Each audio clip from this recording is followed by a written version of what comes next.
الحمدللہ رب العالمین وسلام علی المرسلین اما بعد واعوذ باللہ من الشیطان الرجیم بسم اللہ الرحمن الرحیم رب اشرح لی صدری ویسر لی امری واحلل عقدۃ من لسانی یفقہوا قولی رب زدنی علما وعملا رب یسر ولا تعسر وتمم بالخیر یا ربی لک الحمد کما ینبغی لجلال وجہک وعظیم سلطانک۔ ہم پڑھ رہے ہیں سورہ النساء، اس کا ترجمہ اور اس کی تفسیر۔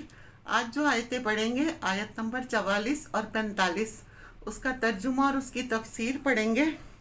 الم تری الی الذین، کیا نہیں تم لوگوں نے دیکھا ان کی طرف؟ کس سے خطاب ہے؟ نبی صلی اللہ علیہ وسلم سے اور کسی بھی مخاطب سے جو بھی یہ سن رہا ہو کہ کیا تم نے دیکھا نہیں؟ الی الذین، ان لوگوں کی طرف۔ کون لوگ؟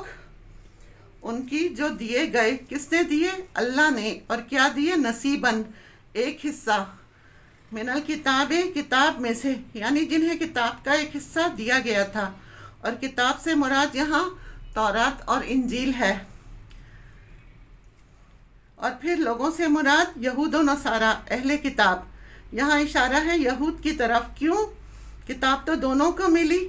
جب اہل کتاب سے مراد یہود و نصارہ دونوں ہوتے ہیں تو پھر یہاں صرف یہود کی بات کیوں ہو رہی ہے؟ کیونکہ مدینے میں براہ راست واسطہ نبی صلی اللہ علیہ وسلم کا کن سے ہوا تھا؟ یہود سے تھا۔ یشترون الضلالۃ، وہ کیا کرتے تھے؟ گمراہی خرید لیتے تھے۔ وہ گمراہی کے خریدار بنے ہوئے تھے۔ وَيُرِيدُونَ، اور وہ چاہتی ہیں، أَن تَضِلُّوا السَّبِيلَ، کہ تم بھی گم کر دو راستہ۔ خود بھی وہ گمراہی کے خریدار ہیں اور تمہارے لیے بھی وہ کیا چاہتی ہیں کہ تم بھی ہدایت کا راستہ چھوڑ دو۔ اب آپ یہ دیکھیں، یہاں پر یشترونا کا لفظ استعمال ہوا ہے، خریدتے ہیں۔ تو یہ گمراہی کے طلبگار ہیں اور اسی کے خریدار ہیں، پھر اس کے لیے سب کچھ قربان کرنے پر بھی تیار ہیں۔ کیونکہ جب آپ کچھ سودا کرتے ہیں تو کچھ خرچ کرنا پڑتا ہے، مال دینا پڑتا ہے۔ اور ایسے میں شرع میں کیا کانسیپٹ پایا جاتا ہے؟ ایک چیز کے بدلے دوسری چیز لینا۔ تو کیا دے کر کیا لیتے ہیں؟ کس چیز سے خریدتے ہیں؟ ہدایت کے بدلے ان لوگوں نے ہدایت دے کر گمراہی خرید لی، اور اس عمل کو تجارت کہتے ہیں۔ اور اس کے ساتھ کیا چاہتی ہیں؟ کہ تم بھی راستہ کھو دو، اس راستے کو گم کر دو۔ کون سا راستہ؟ اسلام کا راستہ، اللہ کی طرف جانے والا راستہ، یعنی تم بھی بھٹکو۔ یہ کیوں ایسا چاہتی ہیں؟ کیونکہ وہ خود بھٹکے ہوئے ہیں۔ وہ چاہتی ہیں کہ کوئی بھی ہدایت نہ لے۔ یہ مضمون ہے اہل کتاب کا، کہ یہ چاہنا کہ مسلمان بھی بھٹکیں۔ اس کے پیچھے ایک وجہ حسد بھی ہے، اس کے باوجود کہ ان پر حق واضح ہو چکا ہے۔ حق جاننے کے بعد وہ نہ خود حق کو قبول کرتے ہیں اور نہ یہ پسند کرتے ہیں کہ تم حق پر چلو۔ تو ہمیں پناہ مانگنی چاہیے، کہیں ایسا نہ ہو کہ کتاب پڑھ کر ہم بھی ایسے لوگ بنیں۔ فرمایا ایسے لوگ تمہارے دشمن ہیں۔ واللہ عالم بأعدائکم، اللہ تمہارے دشمنوں کو خوب جانتا ہے، اللہ خوب علم رکھتا ہے۔ عالم کا لفظ آیا ہے، یہ نہیں کہا عالم ہے۔ عالم یعنی زیادہ جاننے والا ہے، اسے خوب بہت اچھی طرح پتہ ہے۔ کس کا؟ بأعدائکم، تمہارے دشمنوں کا۔ کس کو یہاں اعدائکم کہا جا رہا ہے؟ جن کے پاس علم بھی موجود ہے، جنہوں نے اسلام کا لبادہ اوڑھ رکھا ہے لیکن اندر سے اسلام کی جڑیں کاٹ رہے ہیں، دین کو وہ نقصان دے رہے ہیں۔ وَكَفَى بِاللَّهِ وَلِيًّا، ایسے میں انسان کو پریشانی بہت ہوتی ہے، پھر وہ کیا کرے؟ کیسے محتاط رہے؟ کیسے پتہ چلے؟ اگر تمہاری نیت صادق ہے، تمہاری طلب سچی ہے تو اللہ کی مدد تمہیں کافی ہے۔ جب کبھی ایسی صورتحال پیش آئے تو انسان کا عمل کیا ہونا چاہیے؟ بہت سے لوگ کیا کرتے ہیں؟ ایسے لوگوں کے خلاف تقریریں کرتے ہیں۔ وَكَفَى بِاللَّهِ وَلِيًّا، یعنی دشمن موجود ہیں، بھٹکانے والے موجود ہیں، نہ خود کچھ کرتے ہیں نہ کرنے دیتے ہیں۔ ایسے میں کس کو مددگار سمجھو؟ اپنے رب کو۔ وَكَفَى بِاللَّهِ نَصِيرًا، اور کافی ہے اللہ مددگار۔ نصیر مانے بنانا، ناصر دفاع کرنے والا۔ بعض مرتبہ ہم خود بھی نہیں جانتے ہمارا دوست کون ہے اور ہمارا دشمن کون ہے، اور بعض لوگ دوستی کے روپ میں کیا کرتے ہیں، دشمنی۔ کیسے؟ دوسروں کے راز لینے کے لیے لوگ اوپر سے دوست بن جاتے ہیں اور ان کی چھپی باتیں معلوم کرتے ہیں۔ یہاں پر اللہ تعالیٰ فرماتے ہیں وہ ہمارے دشمنوں کو زیادہ جانتے ہیں کہ کون کون تمہارا دشمن ہے۔ اللہ تعالیٰ نے جتنے بھی انبیاء بھیجی ہیں وہ اپنی قوم کے پاس اصلاح کا پیغام لے کر آئے ہیں، ہر نبی۔ اور یہ الہامی کتاب کا مقصد کیا ہوتا ہے؟ لوگوں کی رہنمائی کرنا، لوگوں کو ہدایت دینا، لوگوں کو سیدھا راستہ دکھانا۔ لیکن جب کوئی قوم زوال کا شکار ہوتی ہے، کتاب الہی کو بھول جاتی ہے، تو پھر وہ کیا کرتی ہے؟ گمراہی کی خریدار بن جاتی ہے۔ پھر وہ جب اس سے اور آگے بڑھتی ہے تو پھر کیا ہوتا ہے؟ وہ دوسروں کو بھی گمراہ کرنے لگتے ہیں۔ ایک ہوتا ہے خود گمراہ ہونا اور ایک ہوتا ہے دوسروں کو بھی گمراہ کرنا۔ کون سا زیادہ شدید ہے؟ دوسروں کو گمراہ کرنا، یعنی خود تو بھٹکتے ہیں، دوسروں کو بھی بھٹکاتے ہیں۔ تو یہ کس کی مشابہت ہے؟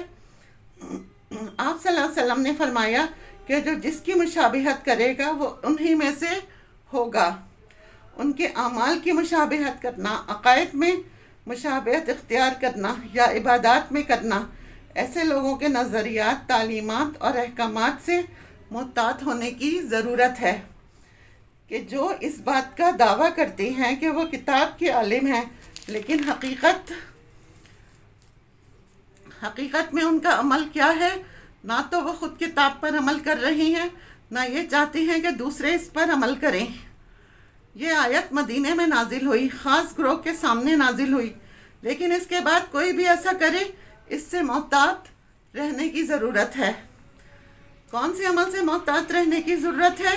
کوئی علم والا جو یہ دعویٰ کرے کہ میں نے تو بہت قرآن پڑھا ہوا ہے، بہت تفسیریں پڑھی ہیں۔ بہت سے ایسے لوگ جو انٹلیکچوئلزم کے نام پر لوگوں کو بھٹکاتے ہیں، بعض ایسی کتابیں بھی اسلام کے نام پر لکھی ہیں، بعض ایسے ادارے بھی، ایسے اسکالرز پائے جاتے ہیں کہ جن کا اصل مقصد لوگوں کو ہدایت دینا نہیں بلکہ الٹا بھٹکا دینا ہے۔ بعض ویب سائٹ ایسی ہیں جن کا نام اسلام رکھا ہوا ہے یا اسلام کے نام سے منسوب ہے، لیکن اصل مقصد کیا ہے؟ اسلام سے بھٹکانا۔ آپ دیکھیں یہاں کتنی گہری بات کی جا رہی ہے۔ کیا تم دیکھتے ہو لوگوں کو؟ دیکھو گے کہ کیا مطلب ہے؟ کیا تم نے دیکھا ہے ان لوگوں کو جن کے پاس کتاب کا علم ہے؟ لیکن مسلمانوں کے اندر بھی ایسے لوگ موجود ہیں کہ جن کے پاس کتاب کا علم بھی ہے، پھر اس کے باوجود وہ عمل کرتے ہوئے دکھائی نہیں دیتے۔ بعض مرتبہ حیرت ہوتی ہے، ایک شخص اتنا قرآن پڑھا ہوا اور اس کے عمل میں کچھ نظر نہیں آ رہا، اسلام کی کہیں کوئی خوشبو ہی نہیں ہے۔ پھر انسان ڈبل مائنڈڈ ہوتا ہے کہ کس کی بات سچ مانے اور کس کی نہ مانے۔ یہ تو اللہ تعالیٰ صاف بتا رہے ہیں۔ بعض لوگ ایسے ہیں جن کے پاس کتاب کا ایک حصہ ہے۔ یہ بات یاد رکھیے، کتاب کا ایک حصہ نصیباً ہے، پورا علم نہیں ہے۔ اس میں یا تو صرف الفاظ کا علم ہے یا صرف رٹ لیا ہے قرآن۔ کئی حافظ قرآن ایسے ہوتے ہیں جو پورا قرآن رٹے ہوئے ہوتے ہیں، تراویاں بھی پڑھا لیتے ہیں، لیکن عمل بالکل الٹ، ہر چیز قرآن کے خلاف۔ تو ایسے ہی لوگوں کو کیا کہیں گے کہ ایک حصہ کتاب کا ہے ان کے پاس، یعنی کتاب یاد ہے ان کو، مگر ان کو یہ نہیں پتا کہ کتاب کہتی کیا ہے۔ نماز تک کے معنی نہیں آتے، سمجھ کچھ نہیں۔ مسلمانوں کے اندر ایسے لوگ موجود ہیں۔ اصل چیز یہ نہیں ہے کہ انسان کسی کے پیچھے آنکھیں بند کر کے چل پڑے کہ وہ بہت بڑا اسکالر ہے۔ ناموں پر نہیں جانا تو پھر کہاں سے پتہ کریں؟ سب سے بڑا کرائٹیریا یہ ہے کہ جو شخص کسی بھی چیز کے لیے کہہ رہا ہے وہ خود بھی کر رہا ہے۔ اسلام کو انٹلیکچوئل ایکٹیویٹی بنا لیا ہے اور بس لمبی لمبی بڑی بڑی باتیں کرنا، بحث کرنا، اور نماز کا وقت آیا تو اٹھ کر نماز بھی نہ پڑھنا۔